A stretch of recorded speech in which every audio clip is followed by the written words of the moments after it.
நம்ம இப்போ பண்ண போகிறது பீஃப் குழம்பு. இது வந்து ஆயில் வந்து கொஞ்சம் அதிகமாக ஊற்றணும். ஆயில் வந்து அதிகமானா நான் வந்து பண்ணுறது 1.5 kg.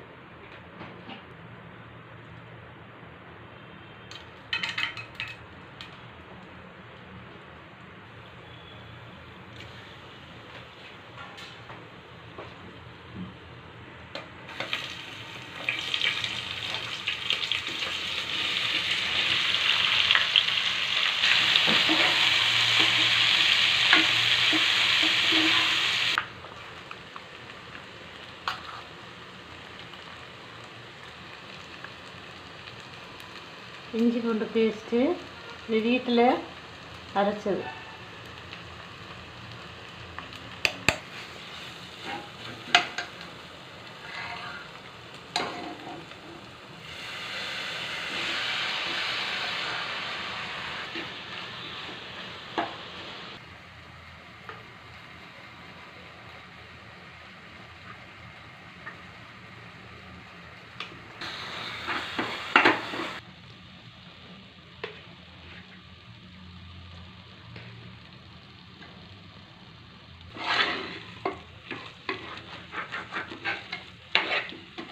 இது வீட்டில் அரைச்ச மிளகாத்தூள், அதனால் ரொம்ப காரமாக இருக்கும், கம்மியாக தான் போட போகிறேன்.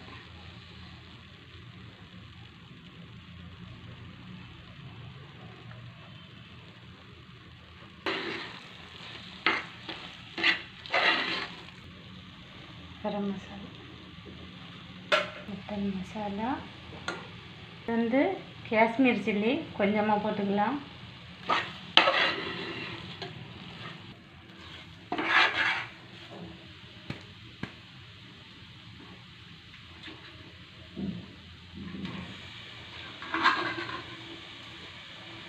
பீஃப் வந்து இது வேக வைக்கல, இது வந்து காலையில் எடுத்தனால நைட்டுக்கு தான் பண்ணுறேன். அதனால் சும்மா தண்ணி ஊற்றி கொதிக்க வச்சுட்டு ஃப்ரிட்ஜில் வைக்காமல் கொதிக்க வச்சுருந்தேன். மஞ்சளும் உப்பும் போட்டு நைட்டு பண்ணுறோம்.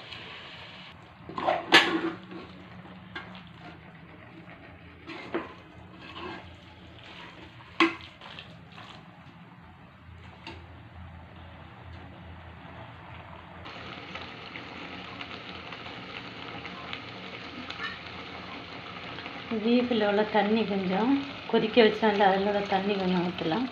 தேவைக்கு தண்ணி ஊற்றிக்கிடுங்க உங்களுக்கு. அந்த பீஃப் வேக வச்சதில் கொதிக்க வச்ச அந்த இதில் உள்ள தண்ணியை ஊற்றிக்கிறேன். இப்போது இதில் தேவைக்கு தண்ணி ஊற்றியாச்சு. நீங்கள் உங்கள் அவசியத்துக்கு குழம்பு எவ்வளோ வேணுமோ அவ்வளோ தண்ணி ஊற்றிக்கிடுங்க. ரொம்ப தண்ணியாக இருந்தாலும் பீஃப் வந்து டேஸ்ட் இருக்காது. அப்புறம் சால்ட்டு காரம் எல்லாம் கரெக்டாக இருக்கான்னு பார்த்துக்கிடுங்க. இதில் எல்லாம் கரெக்டாக இருக்குது. இது வந்து நான் ஒரு 3-4 விசில் அடிக்க போகிறேன். இதை ஏற்கனவே நான் கொதிக்க வச்சது ஆஃப் வெந்த பீஃப் இது, அதனால் 4 விசில் அடிக்க போகிறேன். குக்கர் மூடிடலாம். இப்போ வந்து பீஃப் குழம்பு ரெடி ஆயிடுச்சு. இப்போ ஸ்டீம் எல்லாம் போயாச்சு. இப்போ திறந்து பார்க்குற எப்படி இருக்குன்னு பாருங்கள்.